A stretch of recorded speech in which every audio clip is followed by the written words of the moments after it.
Assalamualaikum warahmatullahi wabarakatuh. Bismillahirrahmanirrahim. Nawaitu ta'aluma wa ta'lim wa tuzakkira wa tazkir wa naf'a wal intifa'a wal ibadata wal istifadah wal hassa ala tamasuki bi kitabillahi wa sunnati rasulih. Anak-anakku sekalian yang berbahagia, yang saya cintai, siswa-siswi M3S Nurul Falah di kelas 7. Harapan saya mudah-mudahan kalian masih tetap semangat belajar di yang ketiga ini, di pelajaran yang ketiga, pagi menjelang siang. Tentunya saya berharap kepada kalian semua senantiasalah berusaha untuk memelihara keselamatan dan kesehatan kita untuk senantiasa lebih baik lagi, dan niatkan belajar kita untuk ibadah kepada Allah Subhanahu wa taala. Kita lanjutkan pelajaran kita pada kesempatan kali ini, yaitu pada pelajaran seni budaya. Kita lanjutkan sekarang kita pada pembahasan pementasan tari dengan iringan. Pementasan tari dengan iringan itu sudah kita bahas sedikit, yaitu iringan dalam seni tari merupakan satu perpaduan yang harmonis. Musik atau iringan selain sebagai pengiringan juga berfungsi sebagai pemberi suasana yang ditampilkan. Jadi iringan sebuah tari itu adalah sesuatu yang sangat penting dalam seni tari, sebab ibarat kita memasak sayur, maka sesungguhnya tari tanpa iringan musik seperti sayur tanpa garam. Dan ini terpenting sekali. Coba kalian perhatikan dimanapun, di berbagai daerah, di pelosok-pelosok seni budaya itu pasti selalu diiringi dengan tarian sebagai simbol apa? Harmonisasi antara gerakan tari dengan iringan musik. Jadi hentakan tari yang dimainkan oleh seorang penari itu mengikuti hentakan-hentakan iringan musik. Kemudian selanjutnya anak-anakku sekalian yang berbahagia, kita bahas juga tentang memeragakan tari dengan tata pentas. Sebelum kita memeragakan tari dengan tata pentas, tentunya ada komponen-komponen terpenting dalam seni tari. Misalnya yang paling pokok adalah pementasan, tempat pementasan, atau yang saya sebut kemarin disebut dengan tata ruang. Kemudian dalam tari juga kita perhatikan ada yang disebut juga dengan tata rias, ya. Tata rias ini menjadi bagian juga terpenting. Kemudian ada busana tari. Busana tari ini juga menjadi bagian terpenting dalam sebuah tarian. Baik anak-anakku sekalian yang berbahagia, kita bahas tentang pentas. Pentas itu apa? Pentas itu adalah ruang gerak tari. Ya, ruang gerak tari itulah pentas. Nah, pada dasarnya kita tahu di berbagai daerah di Indonesia banyak bentuk pentas pertunjukan yang kemudian disederhanakan menjadi beberapa bagian. Jadi bentuk pentas ini banyak sekali bentuknya. Kemudian kita rangkum itu menjadi 3 bagian yang perlu sama-sama kita ketahui bersama. Nah, bentuk pentas ini menjadi penting dalam sebuah gerak tari. Apa yang pertama, setelah dirangkum dalam berbagai banyak model tarian, pertama panggung dalam bentuk arena. Jadi pentas tata ruang dalam bentuk arena. Arena ini tentunya tidak memerlukan biaya yang besar, karena di mana ada ruang kosong itulah yang menjadi arena sebuah pementasan tarian. Dan itu dilakukan oleh masyarakat orang-orang dulu, ya, seniman-seniman dulu. Di mana ada ruang kosong pasti itu dijadikan pementasan. Seperti misalnya tari Betawi dari Jakarta itu ketika zaman dulu kala awalnya, ketika masih zaman lenong dines ya, itu hanya menggunakan ruang-ruang kosong. Biasanya tidak ada jarak antara penari itu sendiri dengan penonton. Nah, pentas ini adalah bentuk arena. Jadi pentas itu merupakan bentuk arena dan merupakan bentuk pentas yang paling sederhana. Di Indonesia bentuk pentas yang paling sederhana itu bentuk pentas yang berbentuk arena. Dibandingkan tentunya dengan bentuk-bentuk pentas lain. Karena pentas arena ini saya katakan tadi tidak memerlukan pelayanan khusus. Bahkan tidak memerlukan set bangku, set lighting dan lain sebagainya, atau permainan lampu ya, terus juga tidak perlu mengatur berbagai macam kebutuhan, hanya butuh ruangan saja ya, sederhananya butuh lapangan sajalah, ruang kosong. Bentuk pentas arena biasanya ini terbuka, yang tidak ada batasan alam dan manusia ya, lapangan kosong sajalah gitu ya. Kemudian bentuk pentas ini seperti yang saya sudah singgung pada pembahasan sebelumnya, bahwa asal mula teater bentuk pentasnya ya seperti itu, ruang kosong, tanah lapang, sehingga tidak ada jarak antara pemain dan penonton. Nah itu hasil rangkuman yang pertama, ruangan dalam bentuk arena ya. Kemudian yang kedua, anak-anakku sekalian yang saya cintai dan harapan saya mudah-mudahan tetap semangat di siang hari ini, ruang pentas dalam bentuk proscenium. Ruang pentas dalam bentuk proscenium ini biasanya menggunakan tempat yang tinggi, atau bahasa sederhananya panggung lah. Jadi ada ruang gerak yang tinggi, nah itulah panggung. Itu dalam istilah seni budaya namanya adalah proscenium. Jadi bentuknya bentuk panggung. Dan biasanya di berbagai daerah perkembangannya juga menggunakan panggung dalam sebuah arena pementasan tari.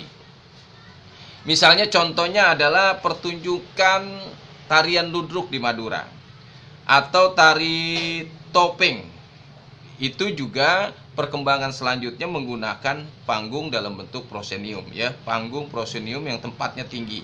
Dalam hal ini tentunya pembatasan antara penonton dan pemain dalam pertunjukan ini ada. Karena apa? Ada ruang yang tinggi. Biasanya dia mempergunakan ada layar depannya sebagai penutup arena, dan pertunjukan di atas panggung ketika perubahan adegan per adegan ya. Biasanya ada tutup layar, ada buka tutup layar. Walaupun mungkin zaman dulu kalau kamu belum pernah mengalaminya, atau ya bayangkan sajalah, biasanya walaupun hanya menggunakan petromak itu ada layar tutup, layar buka. Dan itu juga masih dipertahankan dalam seni-seni daerah yang berada di Bali.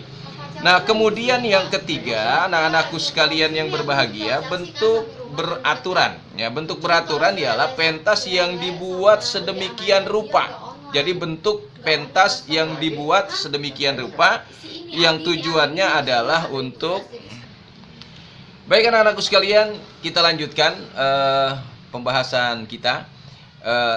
Tadi dalam bentuk pentas beraturan. Bentuk pentas peraturan inilah yang disebut dengan pentas modern ya. Di situ ada ruang make up, ada ruang tunggu, kemudian tata bangkunya dibuat sedemikian rupa, juga kemudian lightingnya dibuat sedemikian rupa, seperti kamu gambarkan seperti gedung bioskop lah. Nah itu bentuk yang beraturan.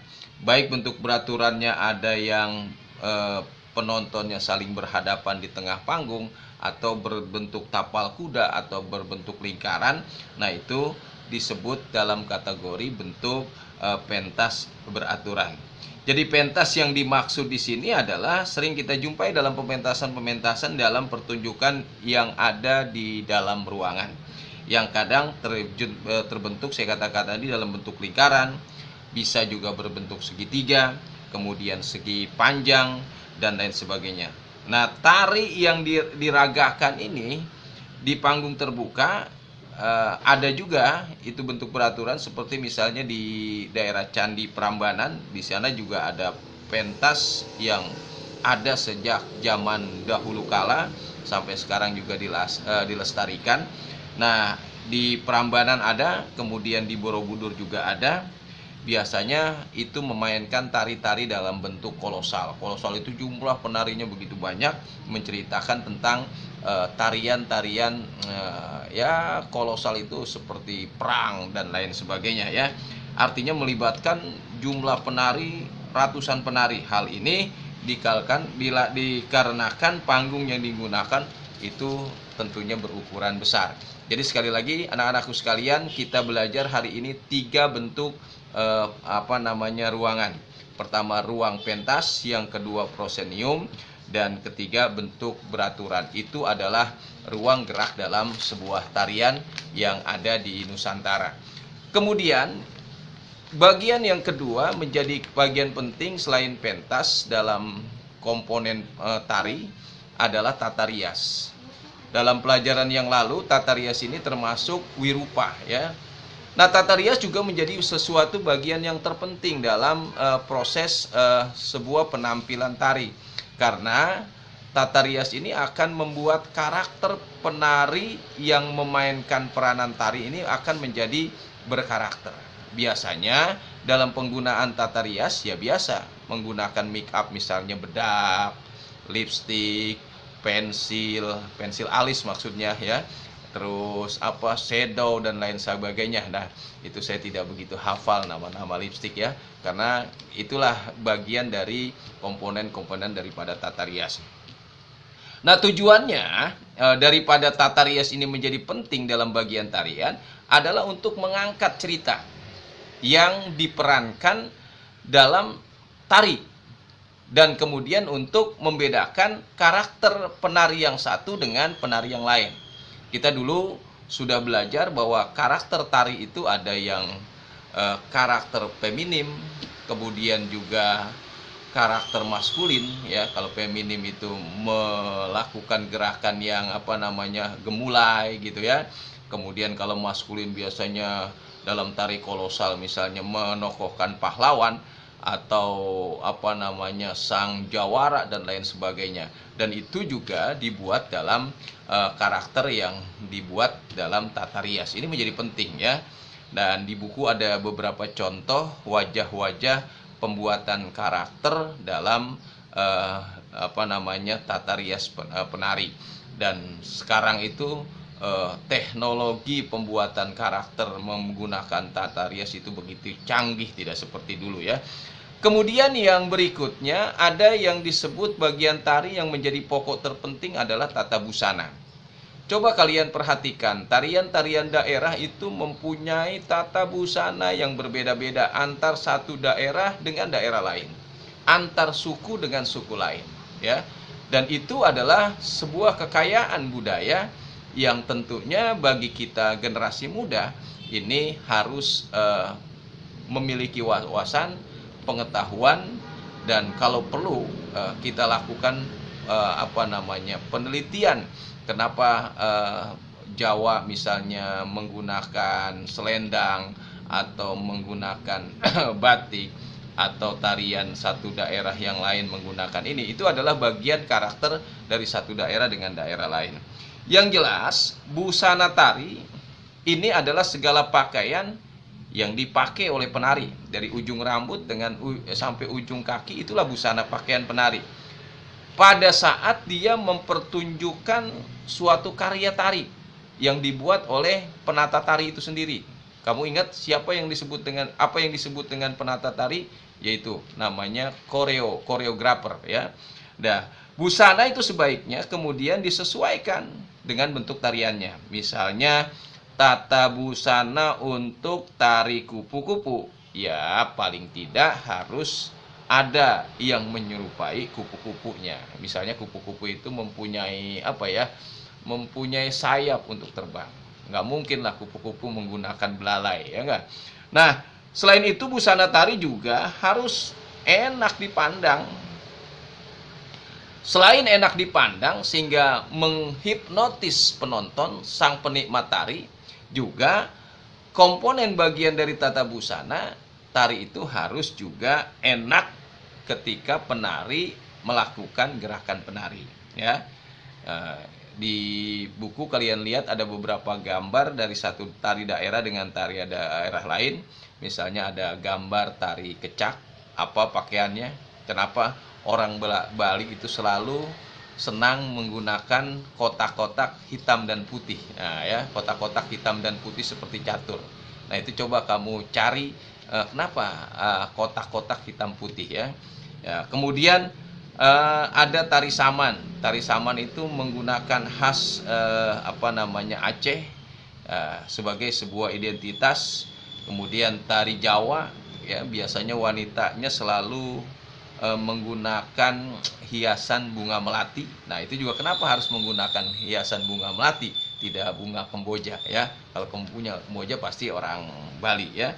Nah, itu bagian dari tata busana. Kemudian berikutnya satu lagi, iringan tari. Iringan tari ini disebut wirama, iringan musik. Saya katakan tadi ini menjadi penting iringan tari karena iringan tari ini adalah menjadi sebuah harmonisasi antara gerakan tari kemudian diiringi dengan tarian. Satu hentakan-hentakan yang lain itu biasanya dicirikan dengan iringan musik. Apalah artinya gerak tari tanpa iringan musik yang menunjukkan identitas keindahan gerakan tari itu karena adanya iringan musik. Nah, itu anak-anakku sekalian yang berbahagia, beberapa hal dalam memperagakan gerak tari yang harus diperhatikan sebagai sebuah sesuatu yang penting. Tentunya pertanyaannya, apa yang dimaksud dengan tata busana? Kemudian yang kedua, kenapa orang Bali menggunakan kain kotak hitam putih? Ini coba dicari tahu. Kemudian yang ketiga, sebutkan macam-macam bentuk panggung yang ada di Nusantara. Demikian pertemuan kita kali ini, mudah-mudahan membuka wawasan kita untuk lebih mendalami lagi pelajaran seni budaya. Assalamualaikum warahmatullahi wabarakatuh.